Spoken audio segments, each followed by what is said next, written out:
Bonjour les amis, PyCat Test for You vous emmène aujourd'hui découvrir son nouvel ami.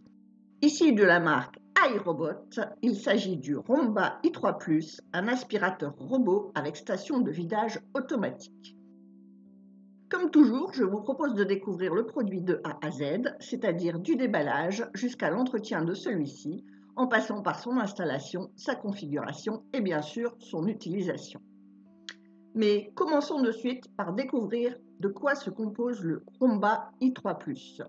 Sa référence est le i3558. À l'ouverture du carton, le premier élément est une notice simplifiée de prise en main. Je tiens à donner une mention spéciale à la marque iRobot pour ses notices qui sont claires et complètes avec un site internet qui regroupe en plus toutes les questions que peut se poser un utilisateur. Pendant que je parlais, vous avez pu assister au déballage de la base sur laquelle nous reviendrons en détail tout à l'heure. Poursuivons notre découverte avec le sac aspirateur. C'est un sac anti-allergène de 4 épaisseurs qui permet de bloquer jusqu'à 99% des pollens et moisissures. L'aspirateur est fourni avec 2 sacs. Pourquoi faut-il un sac, me direz-vous? Parce qu'avec un vidage automatique, il faut bien stocker les débris quelque part. Il y a bien sûr un câble d'alimentation, un filtre, et nous allons maintenant découvrir le plus beau, le Roomba i3+, donc la référence i3558. Les notices détaillées, une pour le robot et une pour la base. Et voilà, nous avons terminé le déballage, nous allons pouvoir maintenant étudier chaque élément séparément. Commençons de suite par le robot qui présente un design et définition qui lui donne une très belle allure. Sa carcasse est solide et robuste. Le gros bouton sur le dessus est un capteur d'obstacles. Sur le dessus se trouve également le panneau de commande, très simple, composé de 3 boutons. Le gros bouton central pour la mise en route du robot. À gauche, le bouton avec l'icône maison permet de renvoyer le robot vers la base. Et le bouton de droite permet un nettoyage d'e-spot circulaire de 1 mètre. Le bac à poussière et le filtre occupent tout l'arrière du robot. Une encoche permet de le libérer facilement lorsque cela est nécessaire. Retournons maintenant le robot. Le gros trou est l'ouverture du système d'autovidage. C'est par là que les débris vont s'évacuer du bac à poussière vers le sac aspirateur de la base. La brosse rotative latérale va permettre au robot de nettoyer correctement les bords.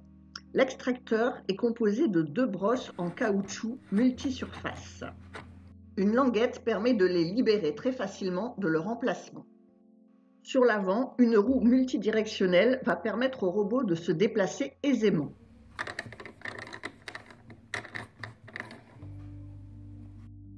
Deux grosses roues latérales permettent au robot de franchir facilement les obstacles.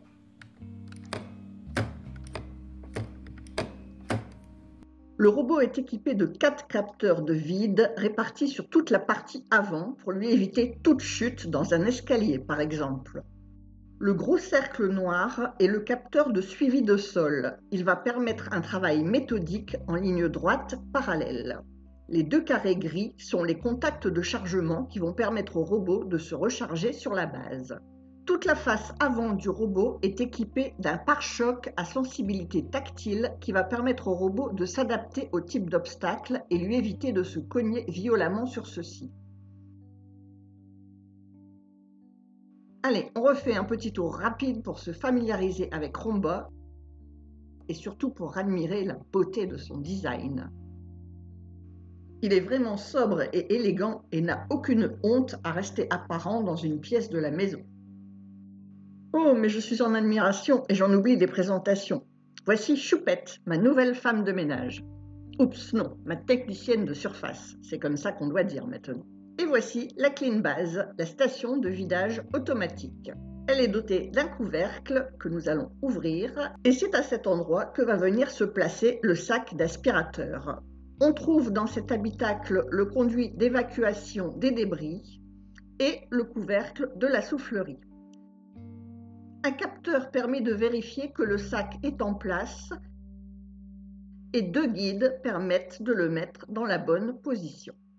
Refermons le couvercle et poursuivons notre découverte de la base. Sur la façade, un voyant lumineux nous donnera des indications sur son état de fonctionnement. Sur le bas, une fenêtre infrarouge va permettre la communication entre le robot et la base. On retrouve ici les contacts qui vont permettre le chargement du robot. Et sur le socle, le conduit d'évacuation des débris qui remonte jusqu'au sac d'aspirateur que nous venons de voir dans l'habitacle et qui va se relier au conduit d'extraction situé sous le robot pour permettre de vider le sac à poussière de celui-ci. Les roues vont venir prendre place sur la base grâce aux guides et les emplacements qui leur sont réservés. Voilà, vous savez maintenant tout et nous allons pouvoir installer Romba. Commençons par la base sur laquelle nous allons brancher le cordon d'alimentation électrique en enroulant l'excédent de câble dans l'emplacement prévu à cet effet afin que celui-ci ne fasse pas obstacle au travail du robot. Quelques petites consignes sont à respecter, notamment en termes de réception Wi-Fi. Le robot étant connecté, il lui faudra une zone dégagée présentant une bonne réception Wi-Fi. Des consignes de distance pour que le robot puisse facilement communiquer avec la base et y retourner en toute autonomie sont également à respecter. Il faut notamment 50 cm d'espace libre de chaque côté de la base, une distance de 30 cm au-dessus et une distance d'1,20 m devant et d'1,20 m aussi de toute éventuelle descente d'escalier. Voilà, son emplacement étant défini, nous allons pouvoir brancher la base en veillant à bien positionner le câble pour qu'il ne gêne pas le robot. Et nous allons venir présenter Romba devant la base en le poussant doucement dans les guides de roue. Voilà, la première charge est lancée, le contact est établi, les voyants lumineux en sont témoins, il ne vous reste plus qu'à patienter. Avant de poursuivre, je voudrais remercier les personnes qui me soutiennent avec leurs likes et leurs commentaires. Je vous invite à vous abonner à ma chaîne et à cliquer sur la petite cloche pour découvrir mes prochains tests. Allez, on va dire que les 3 heures sont passées, le robot est chargé et il va pouvoir être utilisé. Pour cela, nous allons appuyer sur le gros bouton central appelé Clean. Cette première mise en route manuelle va permettre au robot de découvrir et de cartographier votre intérieur.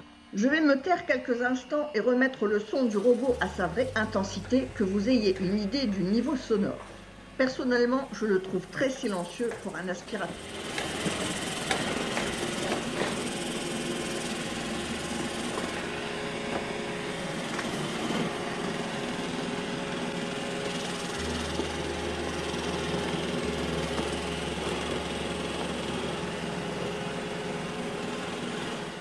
Voilà, comme vous avez pu le constater, le bruit ne dérange absolument pas mon Lapini. Le gros bémol est peut-être un des seuls que j'ai trouvé à ce robot et qu'il est un tout petit peu trop haut pour passer sous mes meubles. Mais pour le reste, il fait vraiment son job et comme un chef. Le nettoyage est très méthodique, en ligne droite parallèle grâce au capteur de suivi de sol. Le pare-choc tactile évite au robot de se cogner violemment contre les parois.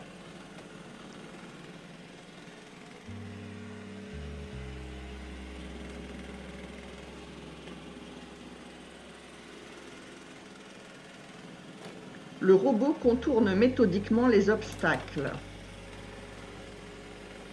Les 2 extracteurs en caoutchouc le rendent efficace sur toutes les surfaces. Ici, vous voyez le plancher, vous verrez tout à l'heure un paillasson, mais également du carrelage. Sa puissance d'aspiration lui permet un nettoyage efficace, même avec des animaux de compagnie. Vous avez vu mon lapinou, mais j'ai aussi un chat et des oiseaux, et donc le robot n'est pas au chômage chez moi. La navigation ciblée et logique permet au robot d'établir une carte virtuelle de votre logement. Et tout endroit accessible est nettoyé avec méthode et minutie.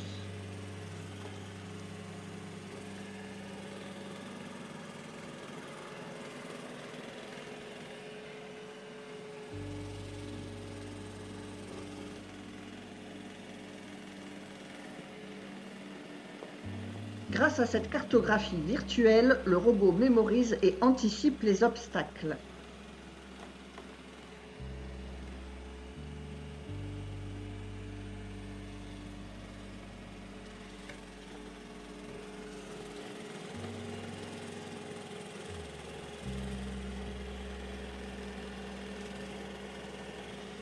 aucun recoin n'est épargné. Et la brosse rotative le rend efficace autour des pieds de table ou de chaise.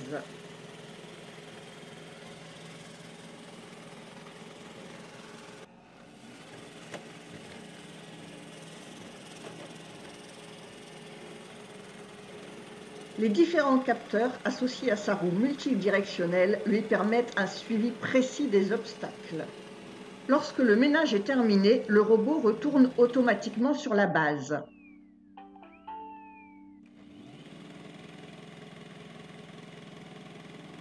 Le voyant bleu indique que le robot rejoint sa base. Je vais le laisser faire et m'éclipser à nouveau quelques instants pour que vous puissiez apprécier le vidage du bac, dont le bruit s'apparente un peu plus à celui d'un aspirateur niveau sonore, mais cela ne dure que quelques instants, vous allez le constater.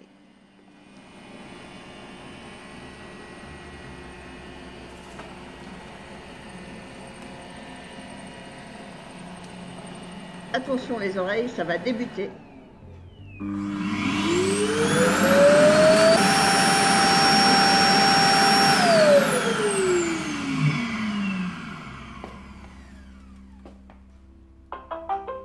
Voilà, c'est le seul moment où Roomba fait vraiment un bruit d'aspirateur. Histoire de vous faire apprécier sa puissance, je me suis livrée à une petite expérience.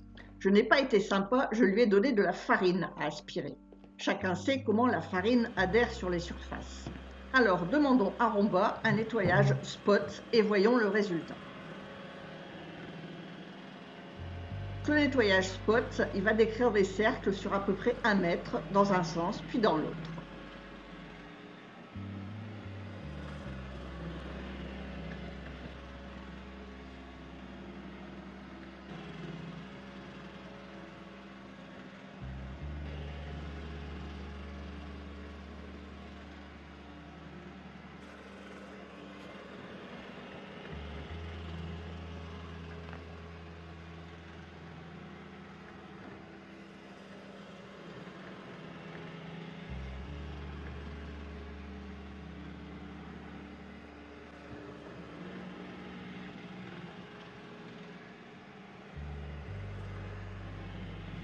Et voilà, il n'a fait qu'une bouchée de la farine.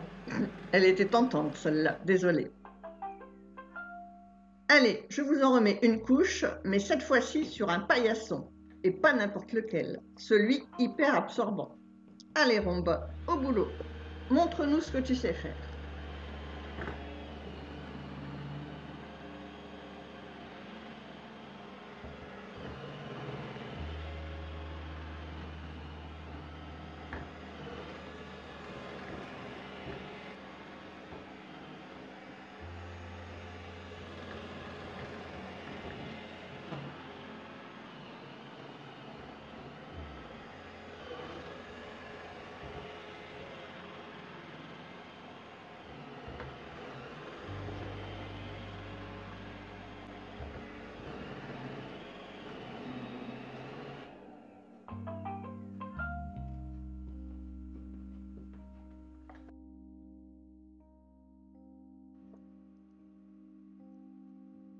Le robot ne dispose pas de caméra, il ne fonctionne qu'avec ses capteurs et il peut donc fonctionner dans l'obscurité totale.